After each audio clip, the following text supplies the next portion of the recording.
ఏపీకి రాజధానిగా అమరావతి మాత్రమే ఉంటుంది అంటూ దానికి చట్టబద్ధత కల్పించాలంటూ చర్చ జరుగుతోంది ఏపీ అసెంబ్లీలో. ఒకసారి ప్రత్యక్షంగా చూద్దాం. ప్రస్తుతం చంద్రబాబు నాయుడు మాట్లాడుతున్నారు. ఇక్కడ మనకు అమరావతి గురించి తెలియదు కానీ అప్పట్లో జరిగిన డెవలప్మెంట్స్ అన్నీ బ్రిటిష్ మ్యూజియంలో భద్రపరిచారు.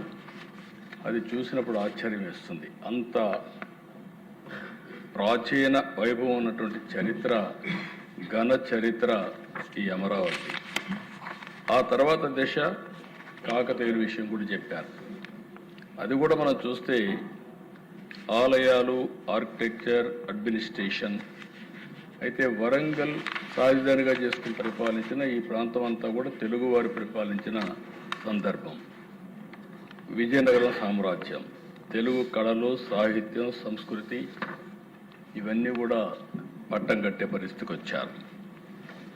బ్రిటిష్ వాళ్ళు వచ్చిన తర్వాత దిశ పరిస్థితులు పూర్తిగా మారాయి.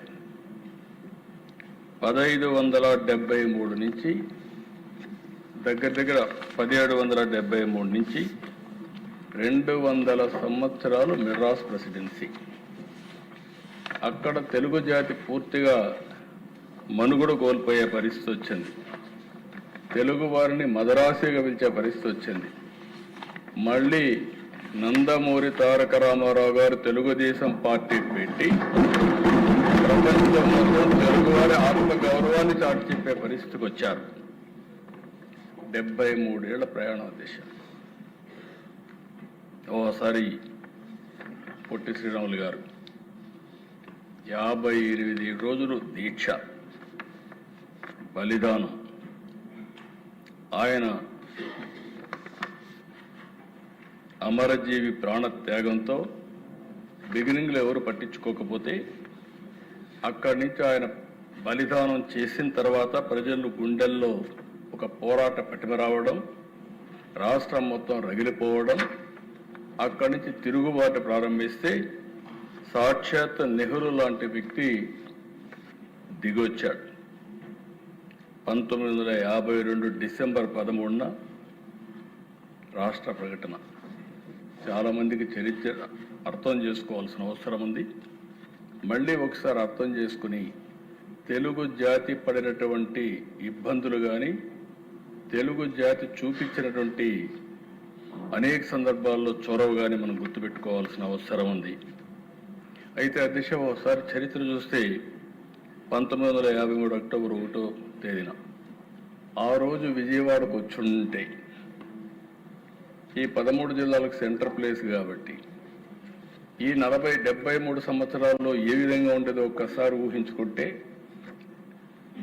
ఊహకు అందదు.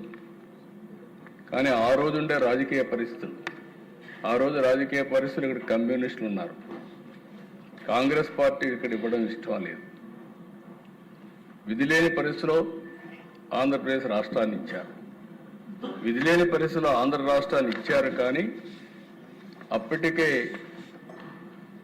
ఇష్టం లేదు కాబట్టి నేరుగా ట్రాన్సిట్ రాజధానిగా కర్నూలుని పెట్టి, మనం అందరం కూడా హైదరాబాద్ పోతున్నాం కానీ తాత్కాలిక రాజధాని కర్నూలులో పెడదామని పెట్టి ముందుకు పోయే పరిస్థితికి వచ్చారు.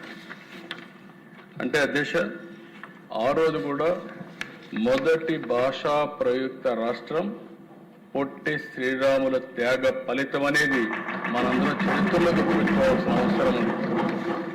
అంటే తెలుగు వారికి పౌరుషం లేక కాదు, సత్తా లేక కాదు, ఓసారి పోరాడాలనుకుంటే పోరాడే శక్తి ఉంది. అందుకే ఆ రోజు పోరాడిన తర్వాతనే వచ్చాయి. కానీ ఇంకొక పక్కన అధ్యక్ష, మళ్ళీ తెలుగు వారందరూ ఒకటిగా ఉండాలి. ఎప్పుడూ ఆ ఫీలింగ్ ఉంది. విడిపోయాం, కలిసాం అనేక సందర్భాలు.